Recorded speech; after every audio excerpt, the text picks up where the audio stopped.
Buenos días, seguimos sin redundar en presentaciones, así que pasamos directamente al tema que nos proponemos. Ecotórax, un antes y un después disponemos porque en realidad durante muchos años la ecografía es un método muy viejo, que se usa hace muchos años, pero hace relativamente poco que se descubrió su utilidad para la valoración del tórax, dado que, como se conoce, el artefacto aéreo generaba tanta interferencia que hacía imposible ver imágenes reales. Más que nada lo que vemos son artefactos. Y bueno, el descubrimiento de que esos artefactos se pueden usar para realizar diagnósticos muy importantes y con mucho rendimiento, eso generó que, bueno, hubo una disparada de trabajos científicos que realmente demuestran una gran utilidad del ecotórax en la ultrasonografía del paciente crítico. Como veníamos diciendo, la ultrasonografía pulmonar fue ignorada durante muchos años, hasta que en la década de los 90, el revolucionario fue Lichtenstein, que publica sus primeros trabajos relacionados con la ultrasonografía pulmonar en CTI. Después sale el protocolo Blue y a partir de ahí la disparada monumental de trabajos que realmente es infinita, ¿no? En el 2012 aparece el primer consenso de expertos de ultrasonografía pulmonar con la idea de unificar criterios diagnósticos y aplicaciones clínicas. Con respecto a las aplicaciones que nosotros en CTI acá hay más de las que en realidad usamos nosotros. Nosotros fundamentalmente vamos a buscar elementos de aumento del agua extravascular pulmonar en forma de edema, ya sea intersticial o alveolar, que lo vamos a poder diagnosticar en forma bastante precisa y cuantificar. Hay scores para eso. Las consolidaciones, ya sea infección o contusiones pulmonares, derrames pleurales, para guiar el tratamiento invasivo de los derrames pleurales, para hacer toracocentesis, para obtener información de los cambios a nivel del pulmón generados por los aumentos de la PIP, que disminuyen la cantidad o aumentan el nivel de aireación del pulmón. Eso se puede medir también en forma bastante fácil. Y básicamente eso, bueno, obviamente el diagnóstico del neumotórax es realmente mucho más, tenemos una sensibilidad muchísimo más alta que la placa de tórax para ese diagnóstico. Y bueno, fundamentalmente esas serían las utilidades que más le vamos a dar. Después, para los que les guste más el tema y se entusiasmen un poco y quieran hacer alguna otra cosa, se puede también, que es fácil, medir el diafragma, el espesor del diafragma y en el área de aposición y el aumento del grosor del diafragma con los ciclos respiratorios, y con eso hacer predicciones de las posibilidades de éxito de la desvinculación de la ventilación mecánica con bastante precisión. Es una buena herramienta, o por lo menos para usarla en conjunto con otras cosas.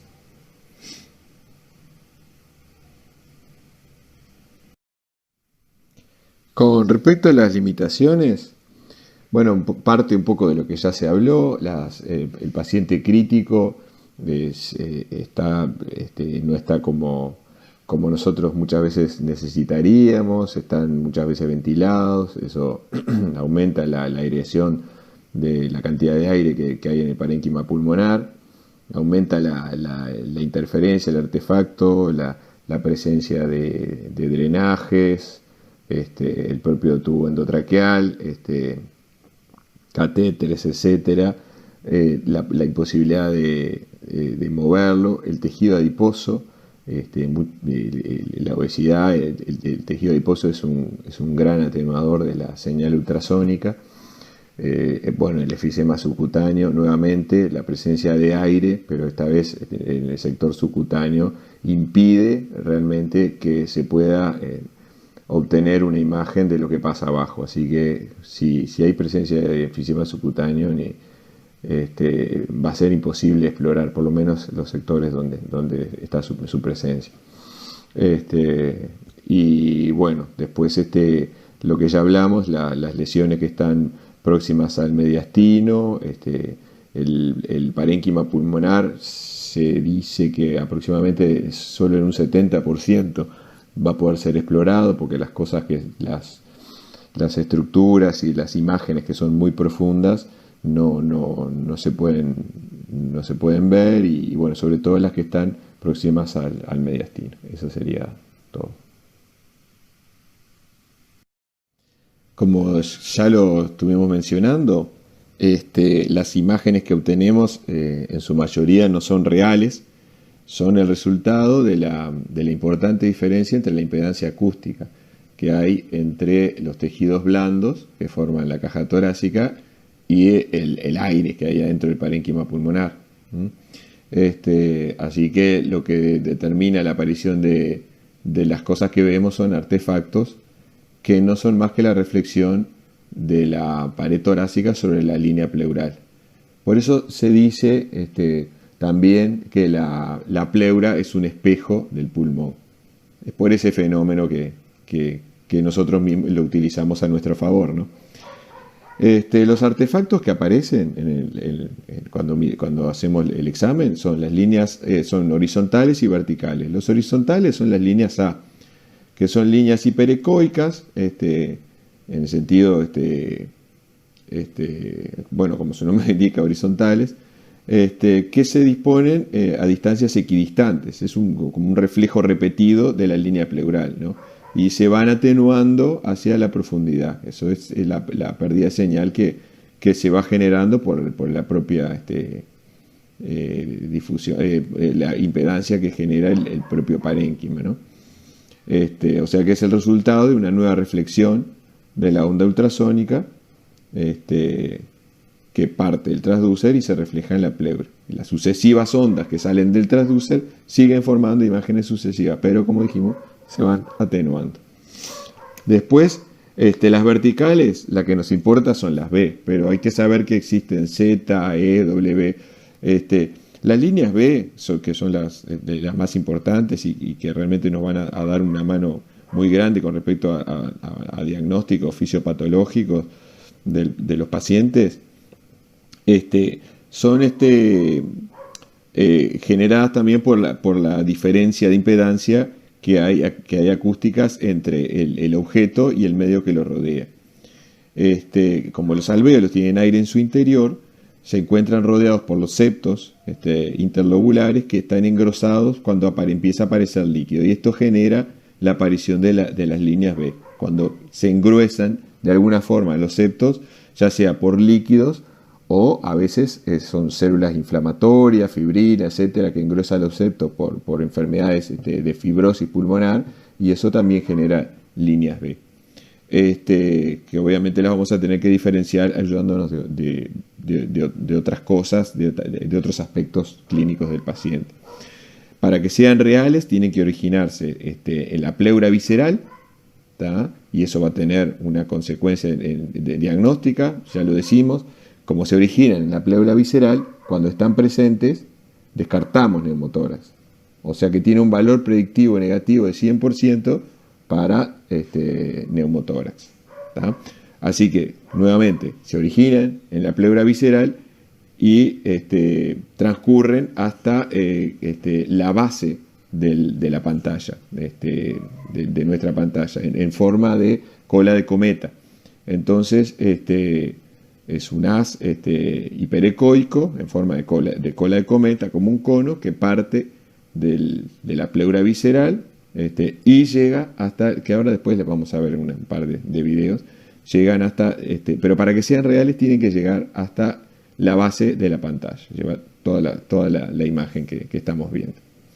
Son verticales, están bien definidas, obviamente se originan y se mueven con los movimientos de la pleura, con los ciclos respiratorios, se van moviendo con movimientos sincrónicos, ¿no? de la línea pleural.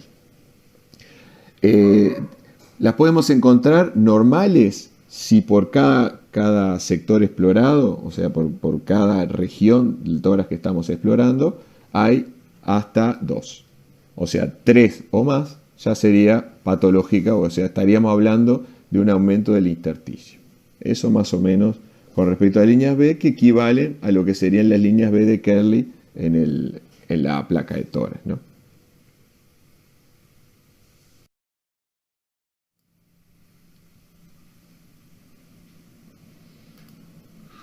Para, para empezar a mostrar algún ejemplo gráfico, este es una foto de una imagen obtenida de un pulmón normal. Esta es la línea pleural, que se muestra como una línea hiperecogénica, que en este caso, al ser un pulmón normal, es lisa, es regular, de la cual se proyectan las líneas A, que se ven aquí, son paralelas a la pleura, también hiperecogénicas, y se van atenuando hacia la profundidad. Las líneas B, que es una imagen hiperecoica, también en forma de cola de cometa, dirigida y originada en la pleura visceral, y que se prolonga hasta la base de la pantalla, que borra a su paso las líneas A.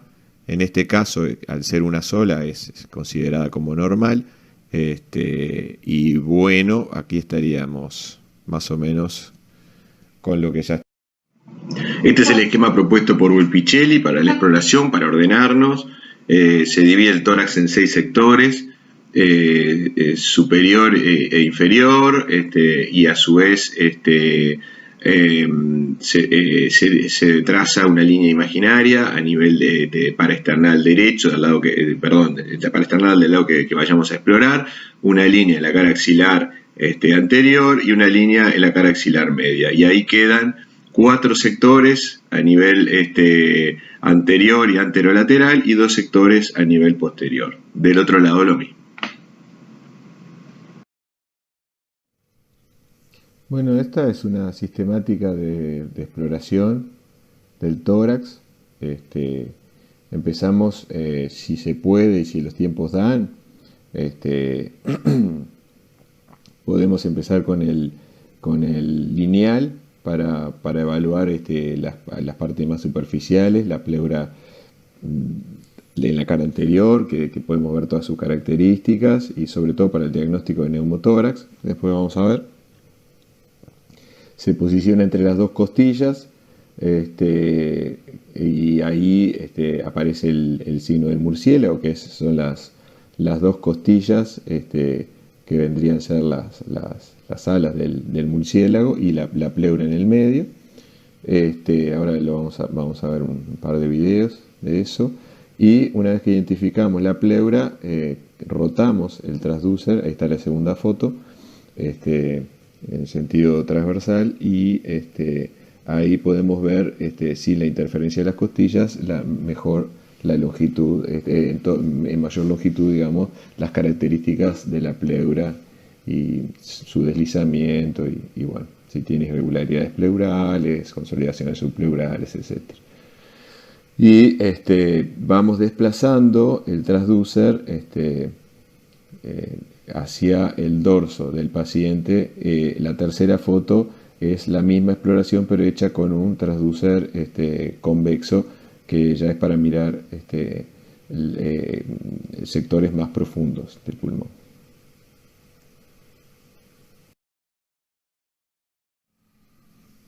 Algunos aspectos que es importante resaltar de las líneas B es que hay que relacionarlas siempre con el contexto clínico del paciente, y tener en cuenta también qué regiones estamos insonando. Quiero decir, un paciente que es, por ejemplo, un EPOC con una fibrosis pulmonar puede tener líneas B en forma crónica.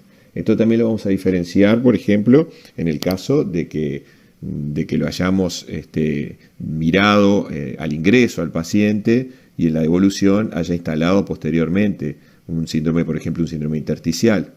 Por eso también es tan importante los exámenes repetidos para evaluar los cambios. y a su vez comparando un pulmón con el otro, ¿no? Eso también es importante. Y con respecto a las zonas, bueno, las zonas basales es más fácil encontrar o más común encontrar líneas B que en los sectores anteriores. O sea, el hallazgo de líneas B nuevas en los sectores anteriores ya sería a considerar como de mayor relevancia, ¿verdad? Tiene mucha sensibilidad y especificidad para determinar la disnea de origen cardiogénico. Acordarse que el edema pulmonar genera líneas B precozmente.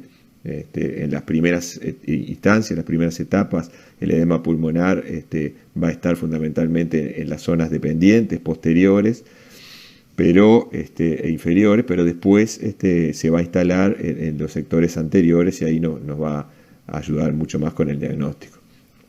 Y a su vez una especificidad y una sensibilidad del 94 y 92% respectivamente para el diagnóstico de la presencia de aumento del agua extravascular pulmonar.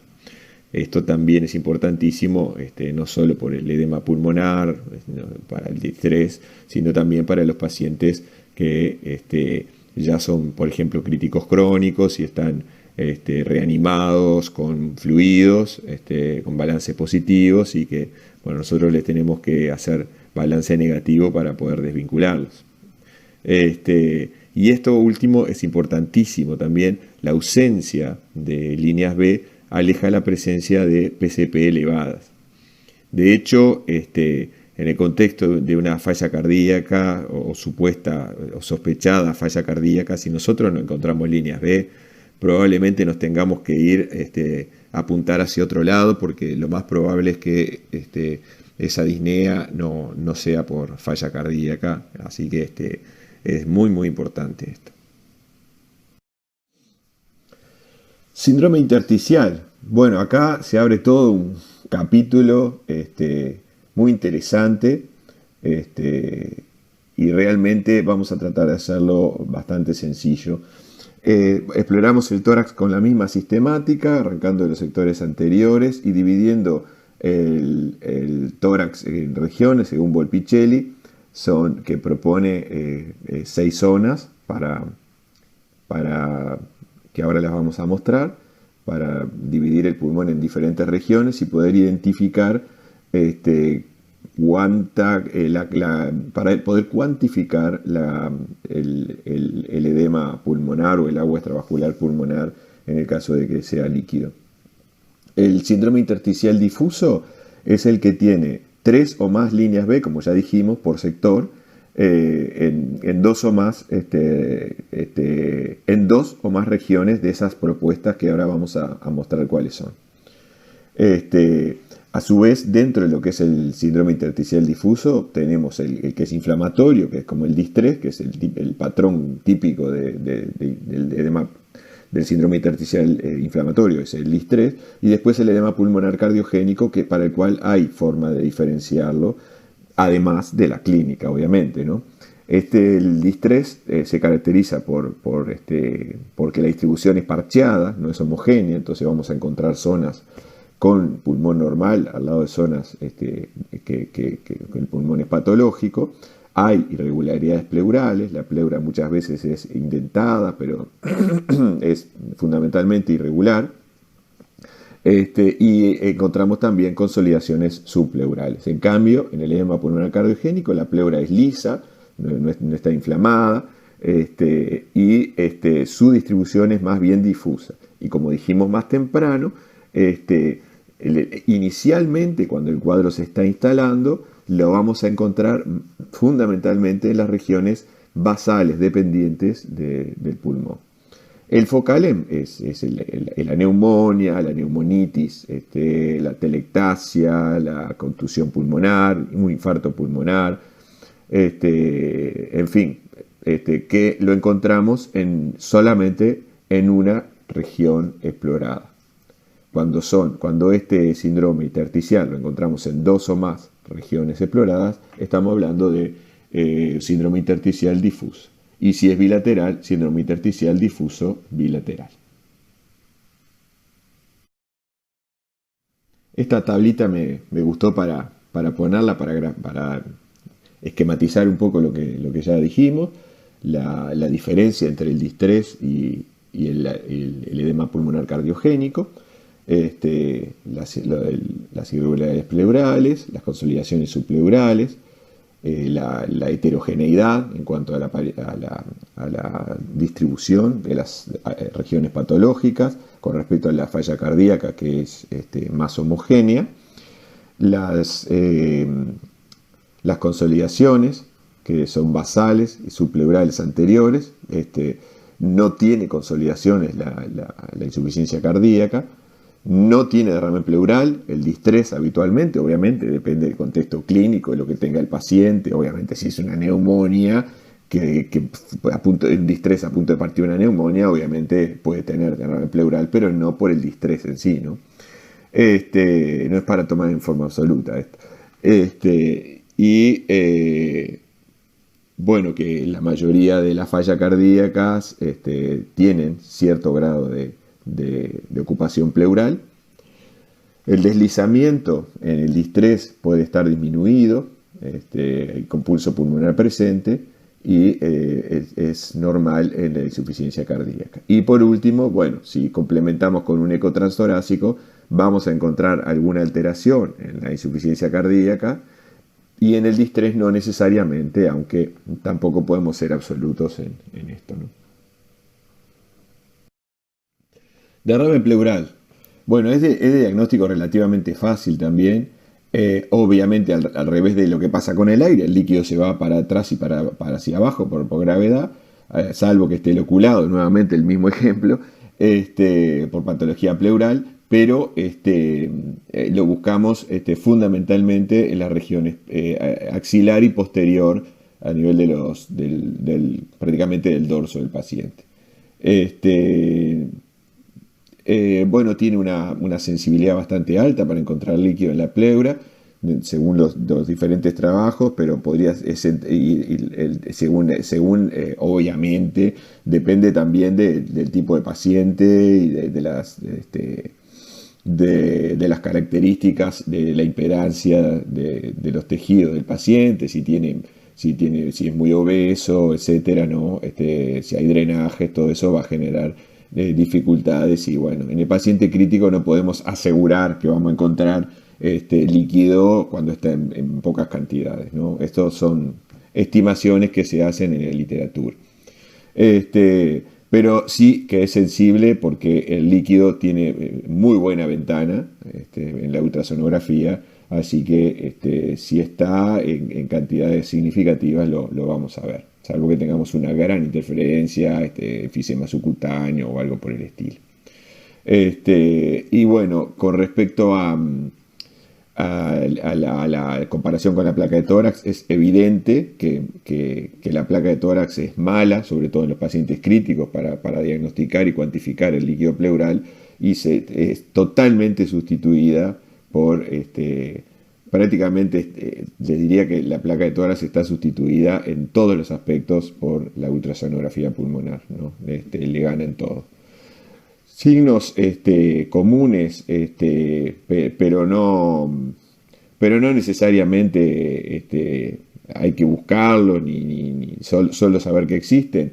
El signo del sinusoide, que es buscar con el modo M las oscilaciones con el movimiento pleural, todo lo que se mueve genera en el modo M una imagen característica, pero no es importante buscarlo. El signo de la cortina está bueno saber que existe, porque nos descarta bastante la presencia de líquido en la pleura, por lo menos de líquido en cantidad significativa. ¿Por qué?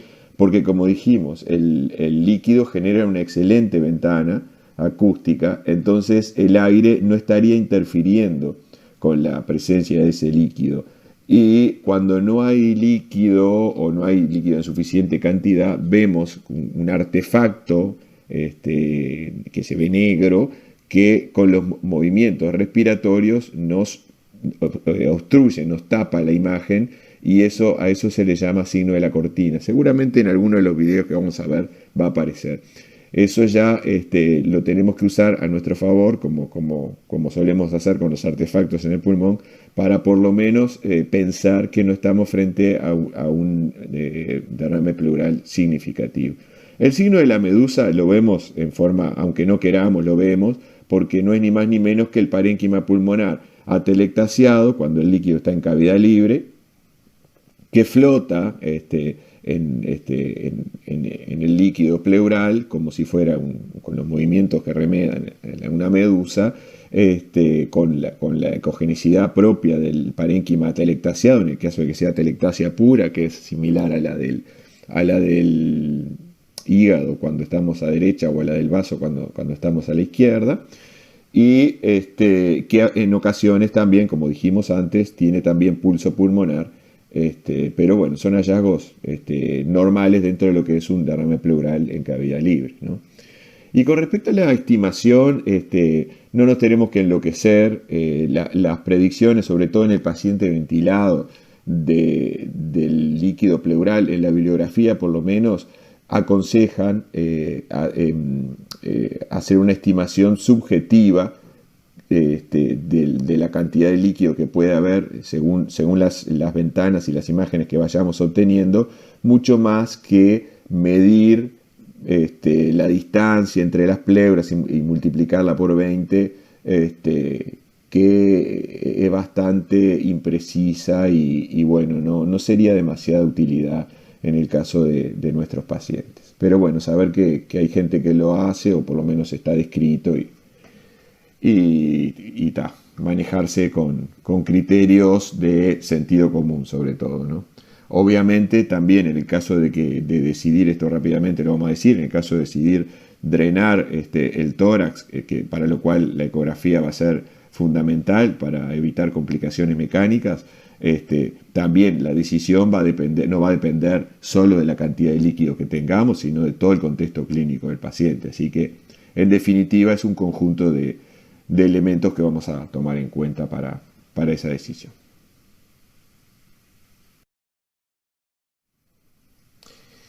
Este es un esquema para un poco esquematizarse en la cabeza, no es para tomarlo en forma absoluta, pero sirve un poco para ver cómo serían las imágenes si fuese un edema pulmonar cardiogénico o edema pulmonar o síndrome intersticial de causa cardiogénica o síndrome intersticial difuso por distrés o inflamatorio, donde a la izquierda vemos el cardiogénico con la línea pleural bien lisa, las líneas B, que en este caso son coalescentes, o sea, B2, B1 están separadas por más de 7 milímetros.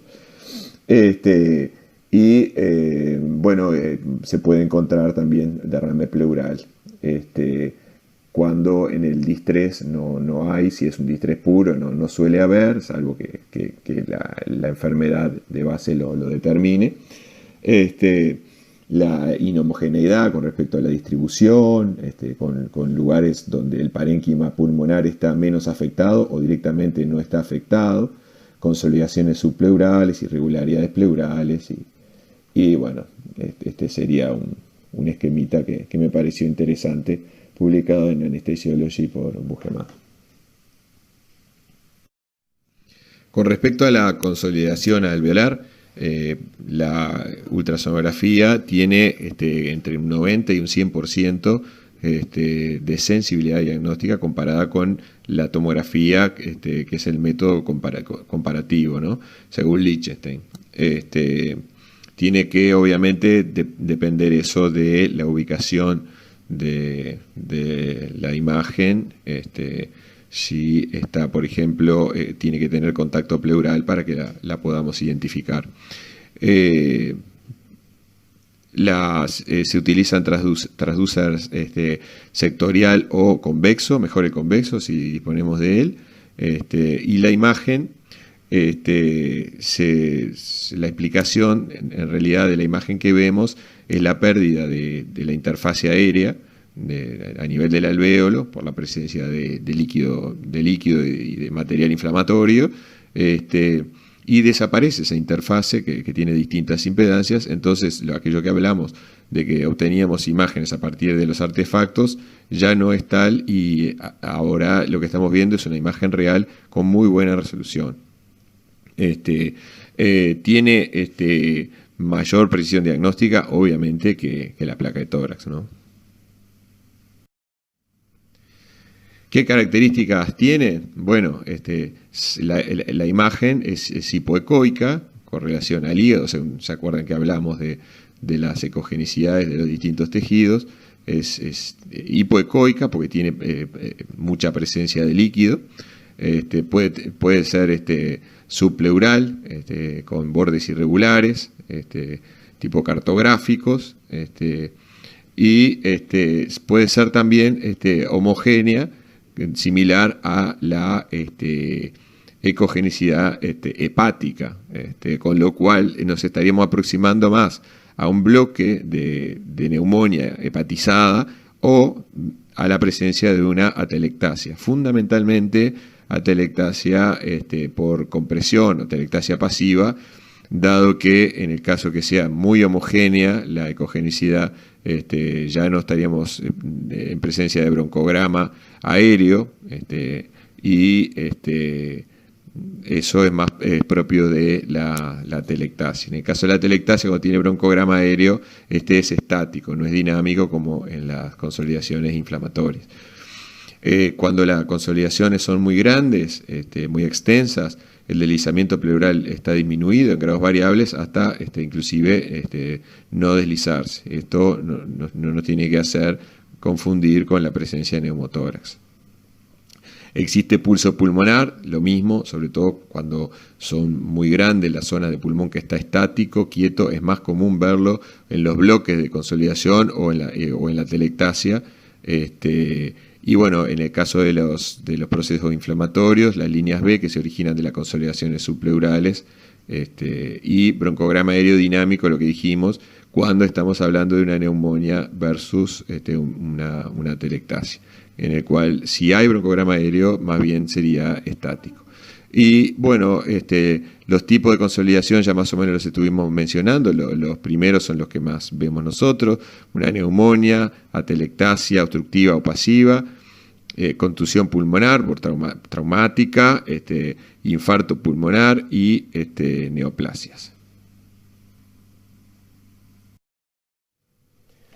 Acá hay un precioso ejemplo de un paciente que nos ingresó con insuficiencia respiratoria, que tenía una neumonía, con un foco de neumonía con derrame pleural. Bueno, en las primeras dos fotos vemos la sistemática de exploración con el convex, en este caso, arrancando igual que como ya dijimos, en las regiones anteriores, con el puntero hacia cefálico del paciente, y después desplazando el transducer hacia el sector axilar y, si se puede, también el dorso del paciente. Ahora nos activa el video y vamos a ver toda esa recorrida por esas regiones que mencionamos. Vamos a ver, miren qué interesante, las líneas B a nivel, ahí mostramos de nuevo, las líneas B que aparecen a nivel originadas en la pleura y que son como imágenes hiperecogénicas, como cola de cometa, que se desplazan, que ocupan toda la pantalla hasta la base de la imagen. Son líneas B reales, por lo tanto, algunas de ellas coalescentes, que quiere decir que son que hay más cantidad de líquido. Ya estamos hablando de edema alveolar, pasamos a hablar de líquido en el intersticio para hablar ya de líquido a nivel alveolar, lo cual indica mayor presencia de líquido, ¿no? Entonces acá estamos viendo los dos tipos de líneas B, las que son coalescentes y las que son líneas B más separadas. O sea que después vamos a ver la clasificación, pero en este caso sería B1, las líneas B que están separadas por más de 7 milímetros, y las B2, las que ya están más juntitas e inclusive coalescentes, que quiere decir que se juntan entre ellas y forman un haz más más grande, ¿no? Seguimos desplazándonos, vemos el deslizamiento pleural, pero ya estamos viendo consolidación acá. Miren qué interesante, la consolidación abajo, lo que yo les decía, el broncograma aerodinámico, y acá ya en el sector axilar y posterior el diafragma como hiperecogénica, y por arriba el líquido pleural en cantidad bastante importante, ¿no? Por debajo, parénquima pulmonar atelectasiado, seguimos desplazando el transducer, otra vez nos encontramos con las líneas B y más consolidación. Acá hay un foco grande de consolidación dentro de lo que es el parénquima pulmonar de los sectores posteriores, donde hay líquido. Y acá otra vez nos fuimos a los sectores más bien anterolaterales, donde se ven sobre todo las líneas B, B1 y B2, ¿no? Como les dije más temprano. Este video está interesante, ya muestra varias alteraciones juntas, ¿no? de las que estuvimos mencionando. Vamos de nuevo con el video. Las líneas B en la cara anterior y anterolateral, B1 y B2, ya algunas coalescentes. Acá ya aparece el foco de consolidación.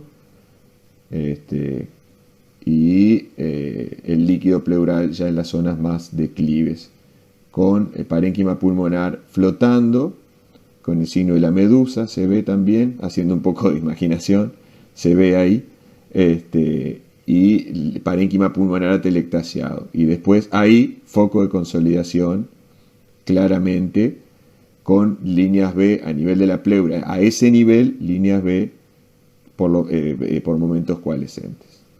¿Tá? Esto sería un paciente con una neumonía complicada, con derrame pleural y bastante líquido intersticial y alveolar.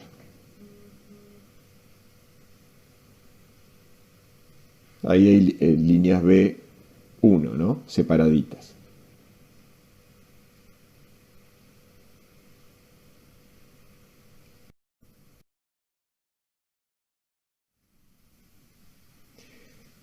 Este es otro paciente que tuvimos en otra institución, politraumatizado grave. Las imágenes están un poco alteradas los reperes porque es un paciente que está en decúbito prono, muy grave, con un pésimo intercambio gaseoso, un distrés respiratorio, contusión pulmonar. En el primer video vamos a ver líneas B y consolidación. Más a la izquierda de la imagen vamos a ver foco de consolidación y líneas B, ahí está. Vamos de nuevo con el video. Ahí está. Irregularidades pleurales también se ven, consolidaciones subpleurales. Deberíamos habernos acercado para ver mejor, pero se ven claramente las consolidaciones subpleurales. Y en este otro también vamos a ver hay un poquitito de derrame pleural, pero muy leve, y hay líneas B y consolidación por contusión, que prácticamente hepatizado el pulmón.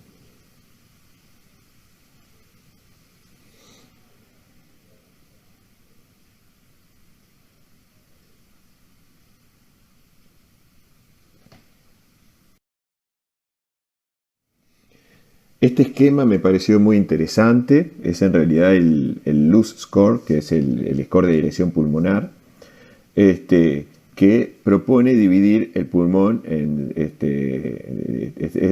lo propuso Bugemad y colaboradores, divide la exploración, sistemática de exploración en 6 sectores por cada pulmón.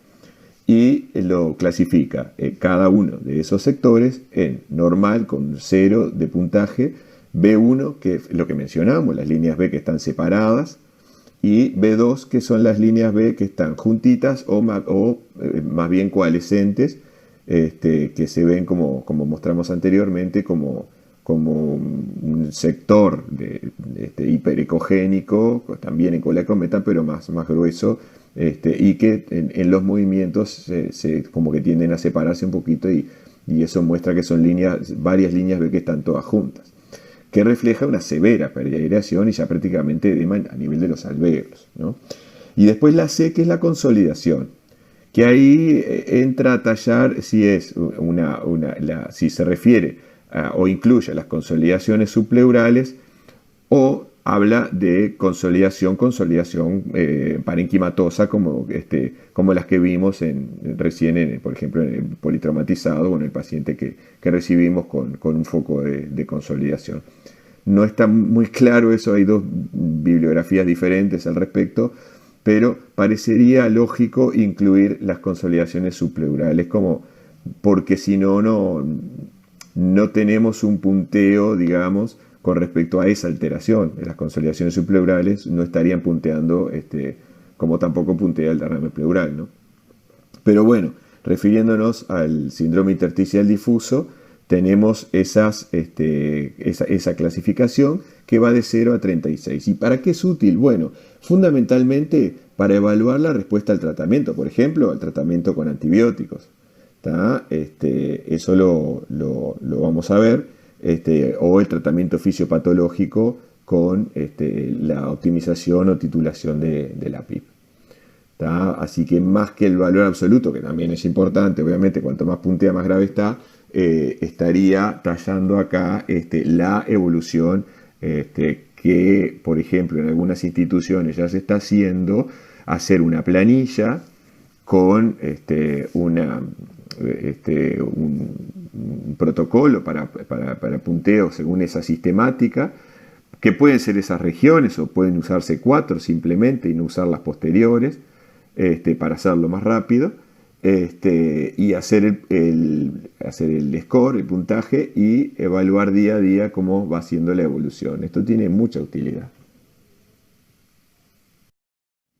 Esto me pareció interesante para esquematiza la relación agua y aire, empezando con neumotoras, que es el nivel mínimo de agua que hay proporcionalmente, y siguiendo con un patrón normal y aumentando después con el síndrome intersticial, que ahí no están, pero en sus dos variedades, consolidación y después derrame pleural. Está lindamente esquematizado.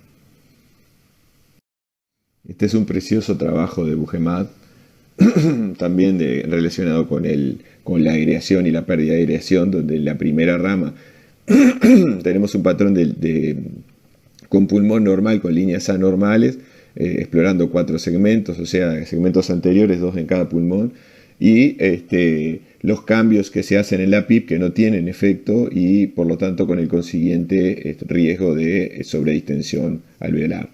En la B tenemos ahí esquematizado en una foto los 4 sectores, pero con un patrón difuso de líneas B, intersticial, bilateral, y como precioso se muestra en la primera parte, en la foto de arriba, cómo los cambios en la PIP hacen pasar de un patrón de consolidación, perdón, un patrón de líneas B coalescentes a líneas B separadas, ya un poco separadas, después líneas B1 y después pulmón normal.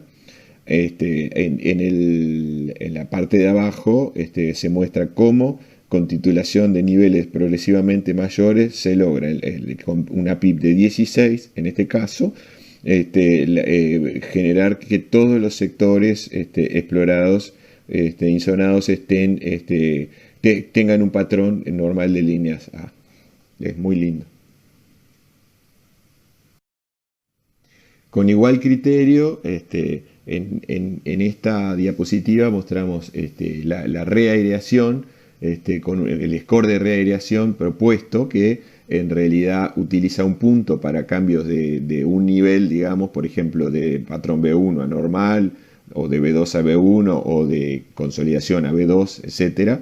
3 puntos para cuando se saltea uno de los estadios, y 5 puntos para sensibilizar, ¿verdad? 1, 3 y 5, de cuando son 2 estadios que se digamos, mejoran. Abajo la fotografía con el esquema mejor, para mejor visual, mejor entendible.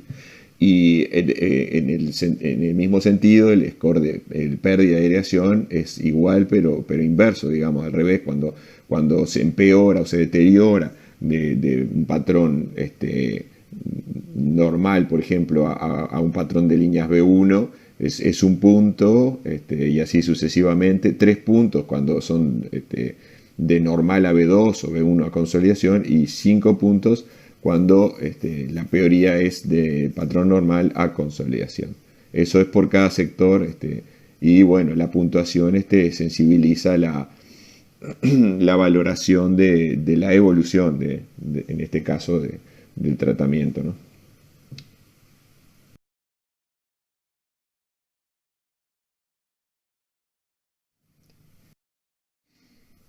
Bueno, estos dos videos son de un pulmón normal, el sector anterior del tórax con el transducer lineal, con entre dos costillas adyacentes, con la zona 1 sería, con el transducer con la marca hacia la cabeza del paciente.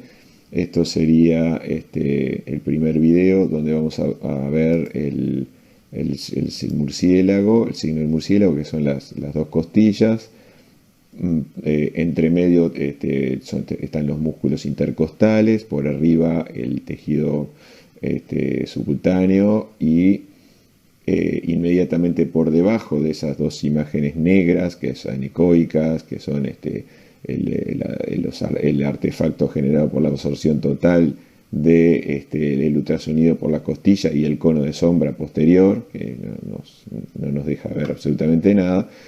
Por debajo de esas dos imágenes estaría la línea pleural, en la cual vamos a prestar especial atención al deslizamiento, a las características de la pleura, si es una línea hiperecogénica, que es regular en este caso, o sea, una pleura normal. Se ven algunas líneas B, que en este caso son normales, pues son poquitas, saliendo de la pleura visceral. Esto descarta neumotoras, ahí hay un acercamiento, y se ve el deslizamiento, que como se ve como un camino de hormigas. Este es el deslizamiento verdadero, ¿verdad? Porque eso a veces podemos engañarnos con la imagen y ver, a mí me ha pasado, por ejemplo, donde hay un neumotórax, mucho cuidado, porque a veces el movimiento de la caja torácica, sobre todo cuando está ventilado, con el respirador, genera un movimiento tipo en bloque de la pleura, y no es el deslizamiento típico. El deslizamiento se ve como se ve acá, como un caminito de hormigas que se dirige hacia un lado y hacia el otro de la pantalla, ¿verdad? Acá deberíamos ver líneas A. Creo que en otro video se ven mejor las líneas A del pulmón normal. Es un pulmón normal. Este es el segundo video, donde hay, sí, bueno, una imagen directamente de un acercamiento de ese sector. Pasamos al modo M, entre las dos costillas, como debe ser, y vemos el clásico signo de la playa, que es un poco movido, pero después vamos a ver alguna otra donde se vea mejor. Otro ejemplo, creo que acá está mejor lograda la imagen. Se ve dónde se posiciona el transducer para iniciar la exploración, la sistemática de exploración del tórax, con el lineal en este caso, que es el transducer que nos permite ver más superficialmente, con mejor resolución, los tejidos. En este caso vamos a ver mejor la pleura, que es lo que nos interesa. Vemos las líneas A, vamos a activar el video. Vemos las líneas A, ahora sí se ven que son líneas paralelas a la pleura, que son resultado de los ecos repetidos sobre ese artefacto, y se van repitiendo en el parénquima pulmonar, atenuándose hacia el fondo, ¿no? Hacia el profundo. Se ven, también van a ver que ven el pulso pulmonar.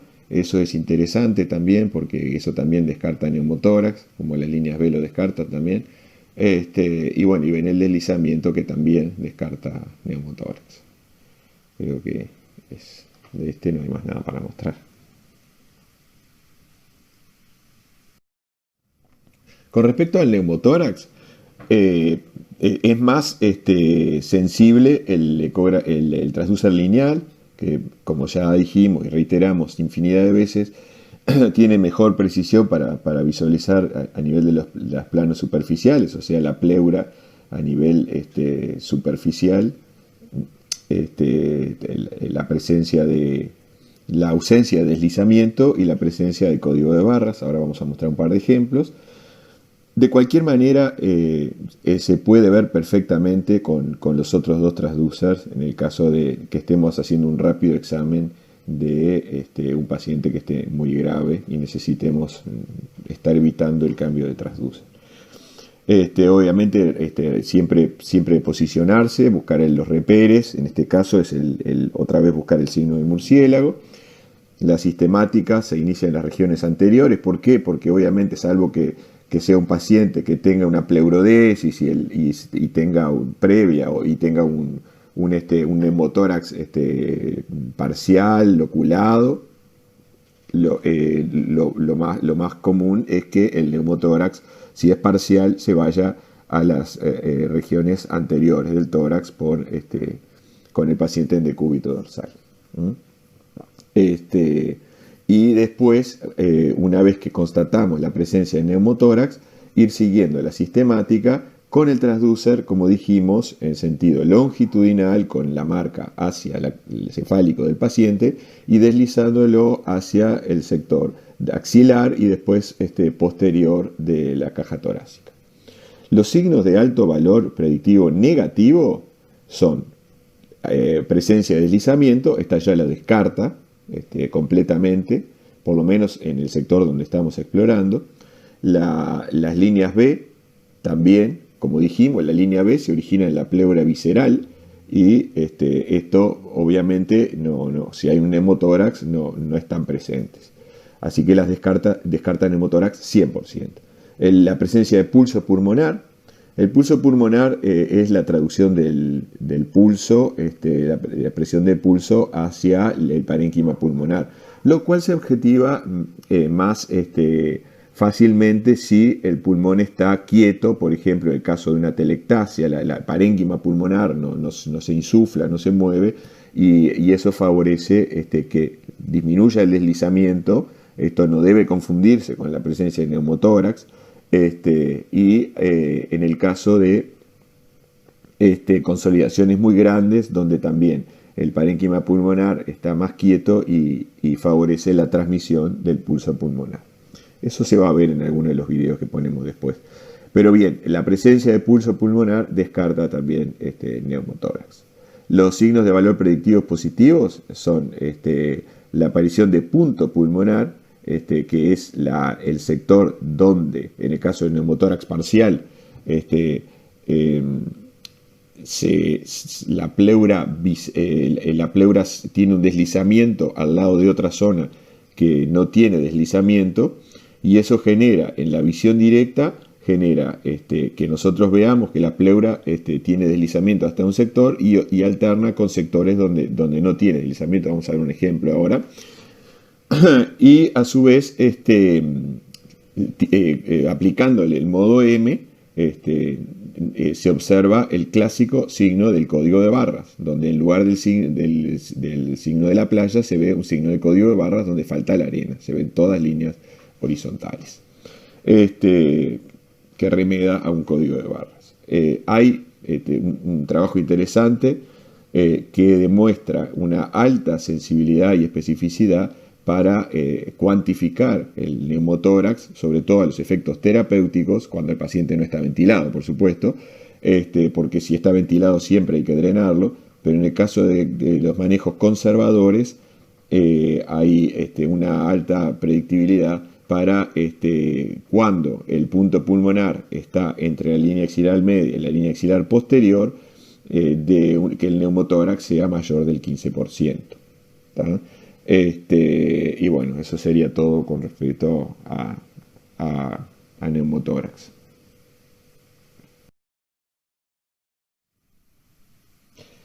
Bueno, esto fue en otra institución, un paciente que hizo un neumotórax diferido después de una vía parcial, y quedaban dudas en la placa si, como pasa muchas veces, si era una imagen, un artefacto o si era un neumotórax. Y acá se ve claramente, vamos a poner el láser, acá se ve claramente la imagen de código de barras, que era lo que yo les dije más temprano, ¿tá? Este es el modo M atravesando entre los espacios intercostales y agarrando ahí la pleura.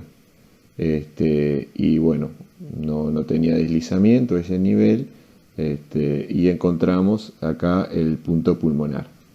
Como ven, es un área donde alterna código de barras con áreas de signo de la playa. Ahora lo vamos a ver en un video.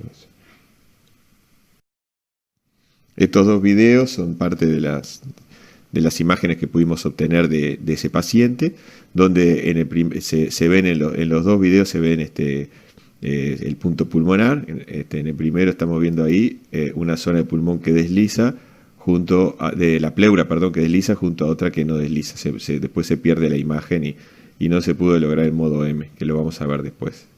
Pero ahí se ve nuevamente una zona que desliza de la pleura al lado de otra que no. Y en hacemos lo que hay que hacer siempre para explorar bien la pleura en mayor extensión, que es un enfoque oblicuo para lograr mejorar la imagen evitando la interposición de las costillas. Y ahí se ve esa zona que desliza junto a otra área que no desliza. Si nosotros pasamos un modo M a ese nivel, vamos a ver que con los movimientos respiratorios, en inspiración e expiración, el área que desliza se va a meter y a salir de la zona donde estamos pasando el haz del modo M, y de esa manera se va a lograr objetivar la alternancia de el código de barras con el signo de la playa, en esa zona donde entra y sale la pleura que desliza. Esto es cuando el neumotórax es parcial, ¿verdad? Si no, no vamos a encontrar el punto pulmonar. Este fue un paciente que vimos más recientemente. Me gustó también cómo encontramos el punto pulmonar, cómo se ve tan lindo en el video, con un enfoque oblicuo de la pleura. Este paciente también arrojaba muchas dudas la placa, porque era un paciente con un distrés, es además un posoperatorio de tórax, y bueno, realmente la placa tenía muchas superposiciones de imágenes, muchas imágenes nuevas, viejas, secuelares, etcétera, y tenía un drenaje de tórax además, y generaba muchísimas dudas la placa. Sin embargo, con la ecografía se ve perfectamente el punto pulmonar ahí, ¿no? Ahora en este otro video vamos a ver la alternancia del código de barras con el signo de la playa, haciendo pasar el haz del modo M por el área de aposición de la pleura, donde deja deslizarse con la pleura que se desliza, que es realmente el efecto que genera los movimientos respiratorios, haciendo entrar y salir del área insonada a la pleura que sí se desliza. No sé si se ve acá, si se ve bien. Ahí está el signo de la playa. Se ve muy, muy lindo.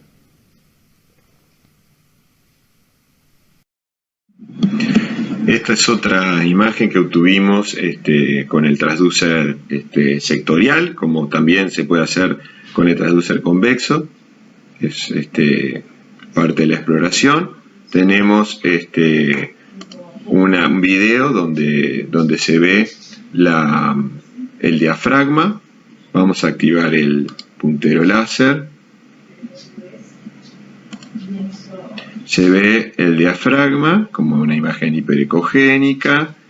Se ve algunas líneas B saliendo de la pleura. Un foco de consolidación con broncograma aéreo. Se ve cómo varía el broncograma aéreo. Se ve también líquido pleural. Ahora lo vamos a ver mejor. Ahí está el líquido pleural. Y parénquima pulmonar atelectasiado, que se ve típicamente la imagen de una ecogenicidad similar a la del hígado. Acá se me fue un poco la imagen. Foco, otra vez, foco, con líneas B, y creo que se veía inclusive en la parte de atelectasia pasiva, se ve el pulso pulmonar. Vamos a tirar otra vez el video. Ahí sale. Sí, se ve el pulso pulmonar, se ve el signo de la medusa. Bueno, acá hay varios hallazgos. Derrame pleural, leve, moderado más que nada. Las líneas B saliendo de la pleura. Y un foco de consolidación. Bueno, esta también es muy interesante. Es una consolidación pulmonar importante con acercamiento con zoom, donde se observa el broncograma aerodinámico, lo que hablamos, esas áreas hiperecogénicas, irregulares, que aparecen y desaparecen con los movimientos respiratorios. Y bueno, se ve mejor cuando le hacemos el acercamiento con zoom. Eso sería todo. Esta es una crítica crónica, son cosas que vemos todos los días. Tenía una neumonía bilateral, estaba infiltrada con aumento del agua extravascular pulmonar. Eso se objetivaba con líneas B a nivel del tórax, que no son líneas B generadas ni por distrés ni por edema pulmonar, sino en un crónico. Muchas veces se ve por el aumento de agua extravascular pulmonar, y eso nos tiene que hacer pensar que quizás no estemos en momento todavía de haya que hacerle balance negativo y que todavía no sea el momento de progresar con la desvinculación. En este caso arrancamos con el emitoras izquierdo, perdón. Acá está, disculpen si cambio los ejes a veces, la cabeza del paciente está hacia la izquierda de la pantalla y los pies hacia la derecha. Acá vemos el vaso, el diafragma y líquido pleural por encima. Ahora lo vamos a ver mejor, ahí está. Nos vamos a enfocar ahora deslizando el transducer despacio. Vamos a encontrar un foco de consolidación, ahí está, con latido, con pulso pulmonar, tiene broncograma aerodinámico, ahí nos acercamos. Se ve el líquido pleural y se ve el broncograma aerodinámico. Está interesante este video. Vamos a buscar un poco por detrás, hacia el dorso del paciente nos vamos a ir ahora, y estamos señalando el broncograma aéreo. Un poco hacia el dorso del paciente vamos a encontrar el líquido pleural mejor colectado para evaluar un poco la cantidad.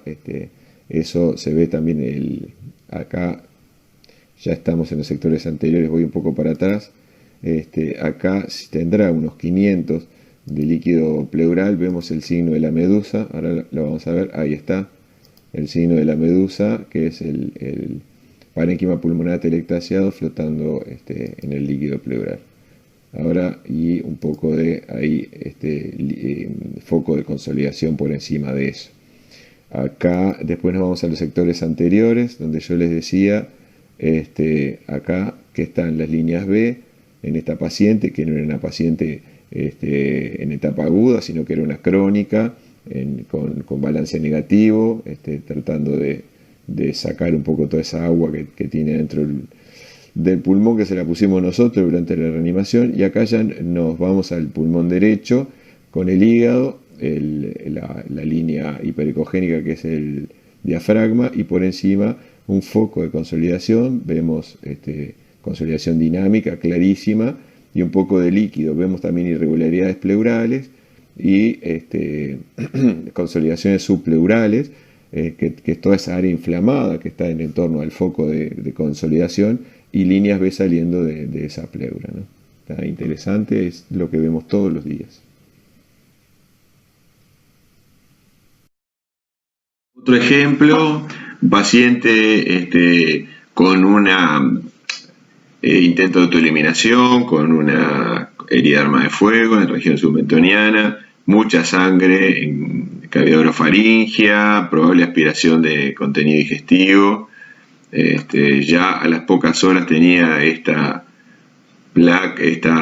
imagen en la ecografía, en el ecotórax. Se ven ahí en la base del pulmón derecho un área de consolidación con broncograma aéreo bastante fijo. Ahí se ve un poquito la aparición del abdomen, ya del hígado ahí, y el signo de la cortina, lo vemos ahí. Yo les dije que iba a aparecer en varios videos. Eso quiere decir que no hay o hay poco líquido en la pleura, sino eso se deja de ver. Vemos líneas B también, bastantes líneas B, quiere decir que hay bastante líquido intersticial y alveolar, y bueno, y toda esa consolidación bastante extensa en el lóbulo inferior derecho. Es algo bastante común también de ver.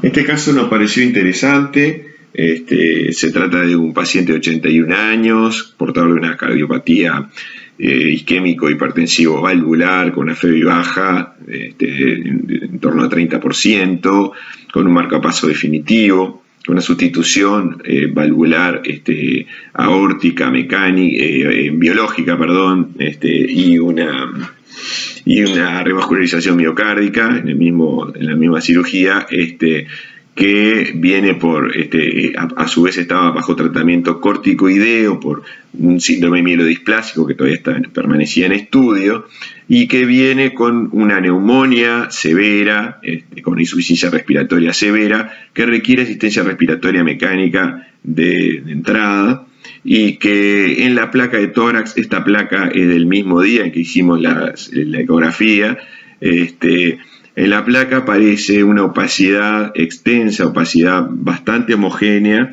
en el lóbulo inferior derecho, que no parece borrar el fondo de saco, pero quedan dudas porque es muy homogénea, y además con el paciente acostado muchas veces no es tan absoluto los hallazgos radiológicos, y muchas veces se ven el fondo del saco relativamente libre, e igual tiene derrame pleural. Y a izquierda no había demasiadas alteraciones radiológicas. Y bueno, en el ecotórax lo que vemos ahí es el hígado con el diafragma, como siempre se ha mostrado, y más hacia la izquierda de la pantalla va apareciendo una extensa consolidación ya prácticamente hepatizada con broncograma aéreo en la base. Ahí se está viendo el broncograma aéreo, se ve la interferencia de las costillas, y bueno, pero mucho parénquima pulmonar prácticamente hepatizado, ¿verdad? Si nosotros lo miramos, la ecogenicidad es muy similar a la ecogenicidad hepática, bastante homogénea, y prácticamente en el resto del parénquima no hay broncograma aéreo, lo cual quiere decir que el aire ha sido totalmente sustituido por líquido. De todas maneras,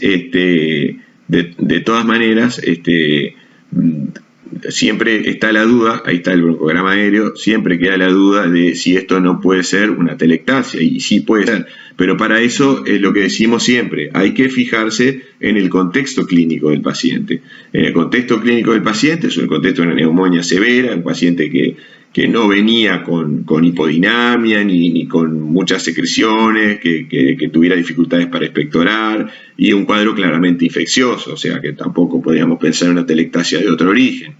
Y también con la placa de tórax, aquí hay que ayudarse también de los otros, no es que nosotros estemos renegando de la placa de tórax, sino que nos parece un buen complemento, y bueno, en la placa de tórax no se ve que haya volúmenes disminuidos, que estén los espacios intercostales más chicos, así que en definitiva esto es una severa neumonía con hepatización del pulmón y abajo ya un poco de broncograma aéreo, y sí que está algo aireada, algo aireados están los alvéolos ahí abajo para mostrar esa imagen, ¿verdad?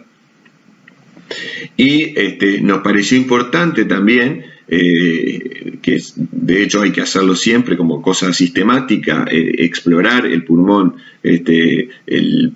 supuestamente sano, y no es sorprendente encontrar cosas que no aparecen en la placa, como en este caso, que encontramos líquido, ahí está el diafragma, hay líquido subfrénico, un poco de líquido subfrénico, y por arriba del diafragma hay un derrame pleural leve a moderado, y broncograma, consolidación con broncograma aerodinámico. O sea que este paciente lo que tenía era una neumonía bilateral, obviamente mucho más severa derecha, pero que bueno, vale la pena hacerla. Ahí hay irregularidades pleurales, líneas B, consolidaciones subpleurales, todo eso estamos viendo, y broncograma aéreo dinámico, todo eso en un paciente con una neumonía grave. Así que nos parece importantísimo mirar a los pacientes todos los días con el ecógrafo, para ver primero la verdadera extensión del proceso. En este caso, ahí está el derrame subfrénico y por arriba el diafragma también. Y segundo, para ver la evolución, ¿verdad? Porque todos estos hallazgos seguramente van a tener una evolución para mejor o para peor con el tratamiento específico, y es importante y mucho más específico para evaluar la evolución la ecografía pulmonar.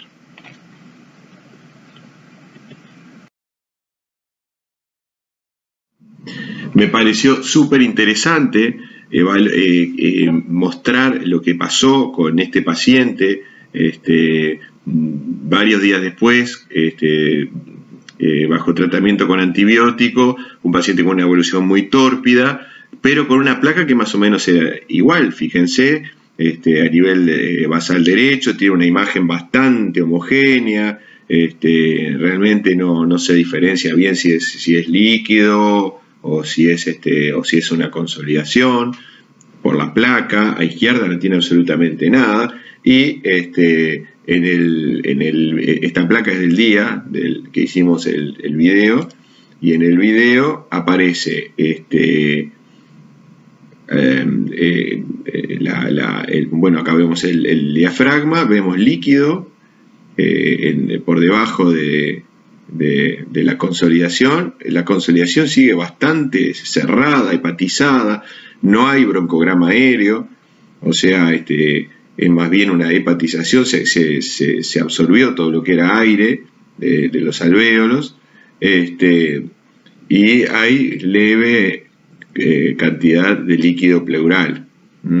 En alguna parte aparece un poquito de broncograma aéreo acá. A ver si nos ponemos derechos. Acá, ahí está la sombra costal, pero detrás ahí aparece un poco de broncograma aéreo, pero básicamente la afectación del parénquima sigue siendo la misma, y aquí lo que agrega es líquido, que en la primera no tenía nada. Y fíjense, a ver, sí, esto es más o menos lo mismo. Y fíjense en la segunda cómo este es el pulmón izquierdo, como bueno, acá está el diafragma, acá está el vaso, y miren la cantidad de líquido que desarrolló en estos días.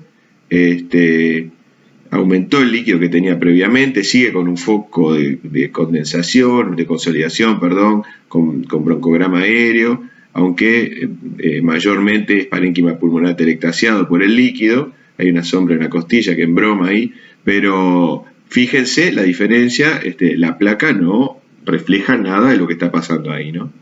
Mucho más sensible y más útil, con mejor rendimiento, la ecografía en el ecotórax. A nivel